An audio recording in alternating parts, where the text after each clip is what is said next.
So, how do you feel with the last 2 weeks to go before your big day? Wait, is it really so big? I mean, the GRE, your actual GRE, does it have to be so big? You could always retake the test, right? In case you don't perform well, in case your big day doesn't really turn out so big. Great.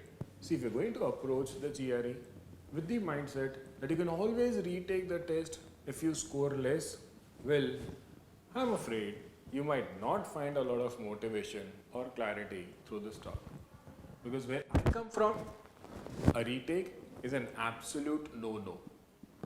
Why do you want to retake the test? Is it only because you hope you will improve? Tell me one thing.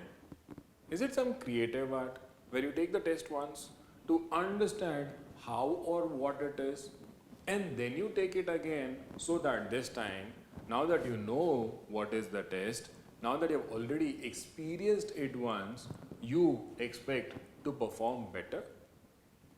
If that is the case, why have you been taking your full-length practice tests? Let me tell you something really funny. For most people who score really good on the test, it is because they approach their final GRE simply like one more full-length practice test.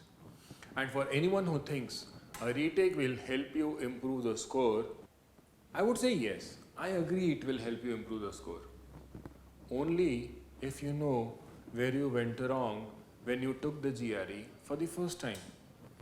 Because if you know where you went wrong, you can obviously identify what areas to work upon and thereby improve your level and expect to improve your score before your retake.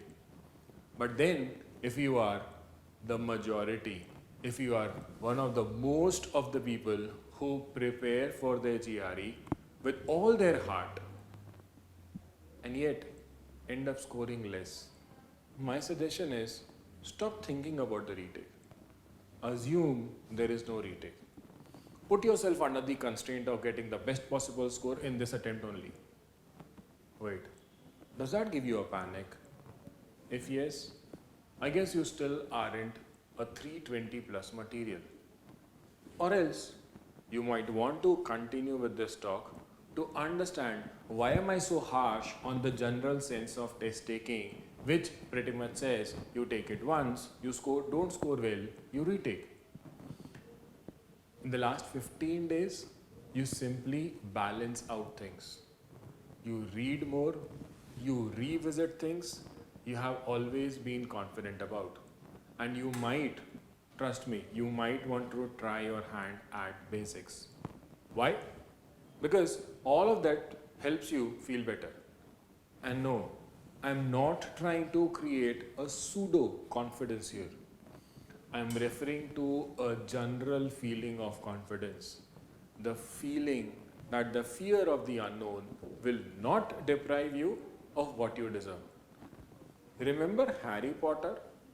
Remember how he failed miserably when he faced Lord Voldemort, the one who should not be named, for the first time? And how he eventually could overcome him simply by knowing his opponent and by mentally strong? It pretty much works the same. Be it Harry Potter, be it legendary sports person of the past and present, and you can think of enough number of examples. Look at the movies that have been portrayed, you will see that most of them have learned that the most crucial battles are won in the mind, not on the field. Need more motivation? You might want to go and listen to the Shah Rukh Khan's 70-minute speech. Anyways, back to the point. I'm assuming you have reached the point of perfection or equilibrium in terms of your aptitude. Equilibrium means being able to understand what are your strengths and what are your weaknesses and being able to perform to your strengths every single time you take a test. So effectively, your scores vary only by a very small margin, and even the errors vary but not largely. So don't come out of a practice test feeling everything has turned upside down, what went right the last time has gone wrong to this time. And therefore, you are in a window of plus minus 5 points. And on the actual test day, just because you don't want to be on the lower end of your practiced test scores range, you won't be. If you remember 3 things in the last 15 days of your test, 3 things that you might want to do on a daily basis. First, do not be worried about answering every question correctly. Honestly, you never have an answer to start with, do you? What do you have when you look at a question? You have a method. And to ensure that you neither forget nor fail on the method, what is the best thing that you can do? Sharpen the approach. Practice more questions. Reinforce the method every single time. If you can, do a favor to yourself. Ignore shortcuts. They are an unnecessary addiction, and if they backfire on the actual test day, you'll end up with a bad score. Rely on, trust on your methods. The practice material and the practice tests give you answer keys and solutions. So you know after you've solved, where did you go wrong? The GRE does not give you any answer keys. So instead of panicking over whether you have answered a question correctly, simply focus on getting the method right. Remember, there is a numeric entry question that relies completely on your method. It is like treating all questions on the GRE as numeric entry questions, which means not allowing other options to reconsider the answer even when you have already arrived at an answer that is given amongst one of the 5 options. Only if the answer you calculated does not match the given options should you recalculate or resolve.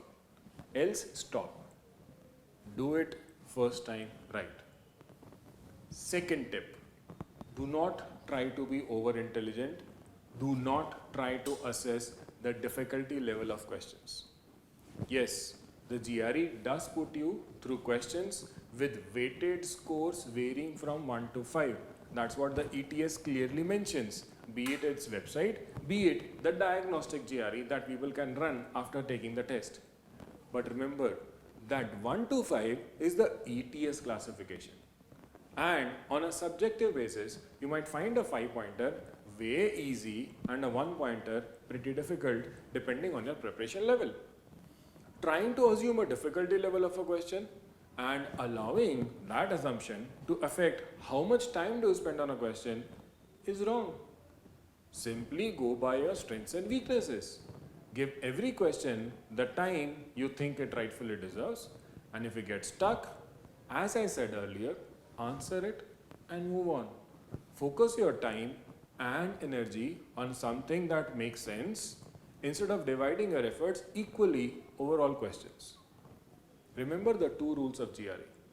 Answering everything is more important than answering everything correctly, because an incorrect answer gets you a 0, but an unattempted question gets you a penalty. And second, there is always an algorithm working to get you a scaled score. So instead of trying to figure out how many questions answered correctly will get you what score, simply focus on maximization. Focus on getting as many correct as you can in the given time frame. If you can get all 20 right, that is probably the best possible case. But even if you cannot, at least don't get taken for a ride by the test. If you cannot differentiate between your strengths and weaknesses, you should, in my words, even if I sound harsh, not target a 320 plus on the GRE. The last 15 days then are all about attitude shaping. Get your practice material and practice tests in place. Put in only as much effort as you practically can, an effort that makes you happy at the end of the day. This could vary from 1 hour a day to 12 hours a day depending on your current confidence level. And then with every subsequent day, feel good. Feel good about the hundreds of hours you have put in, instead of losing your sleep over a potential fiasco.